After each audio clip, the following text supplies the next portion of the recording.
Ayun na nga, no? At tapos ng mahaba nating pag-aantay, halos mawala na nga ako ng pag-asa sa ayuda na yan. Ito lang mga brother, nag-text sa akin si Angkat. Meron na akong schedule ng payout para sa 5,000 cash assistance ng DSWD. Kung kayo ay katulad ko mga brother na na multiple apps, meron kayong Movie, Joyride, Angkas, Lalamove, Foodpanda, Grab, halos makompleto na yung bill sa kalsada, no? Huwag kayo mawala ng pag-asa. Tulad nyo ako, wala akong nare-receive ng text galing kay Movie, Joyride. Wala din yung name ko sa mga tracker nila. Si Angkas lang pala yung magbibigay sa atin ng ayuda.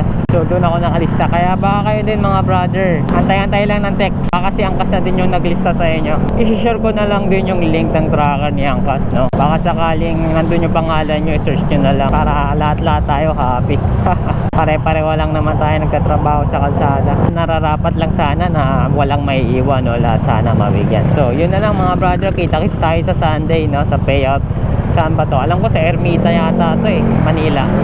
So kita-kita na lang tayo doon. Peace and ride safe always.